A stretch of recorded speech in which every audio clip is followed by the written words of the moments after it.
Agora, Rafael, um pouquinho, há uns minutinhos aí atrás, você estava comentando sobre as dificuldades, prós e contras da implantação das PPPs mesmo.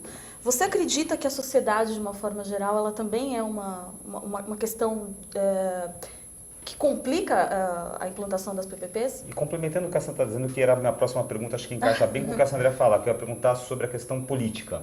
Então vamos juntar essa questão, a sociedade tem algum tipo de preconceito ou ainda não entende bem, né? A nossa enquete reflete um pouco isso, né? Na nossa enquete a gente buscou colocar algumas formas de pensamento que a gente vê aí do tipo, não, isso é o Estado terceirizando, ou é uma forma das empreiteiras ganharem dinheiro. Colocando recurso Então, que é público na mão de um setor privado. A pergunta da Sandra diz respeito à sociedade. E eu complemento essa pergunta falando sobre a questão da classe política. Você acha que existe ainda um preconceito da classe política em relação a esse tipo de negócio? Achar aquela coisa de defender que é o Estado que tem que fazer, é a obrigação do Estado?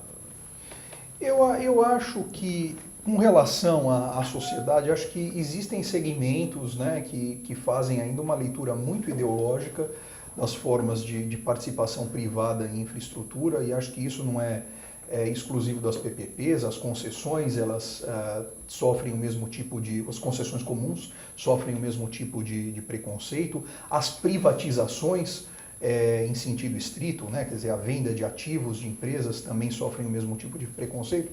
Sem dúvida alguma, quando a gente está falando de PPP, a gente está falando de mais um capítulo da desestatização, da retração do Estado na economia.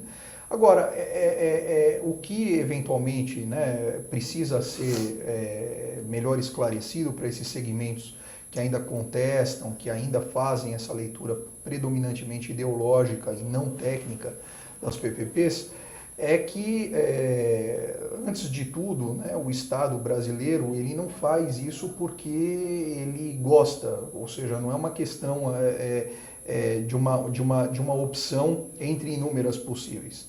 Na verdade, é uma das poucas opções que o Estado brasileiro detém hoje para, de um lado, respeitar direitos fundamentais assegurados na Constituição. Quer dizer, não adianta a gente querer imaginar que o Estado pode sair por aí estatizando os bens privados sem prestar indenização, porque isso não vai acontecer. O próprio Estado brasileiro, ele na nossa ordem constitucional, ele tem uma esfera de atuação limitada, né, e ele precisa respeitar a iniciativa privada, isso de um lado. E de outro lado, disponibilidade de recursos públicos que vem se tornando cada vez mais escassas.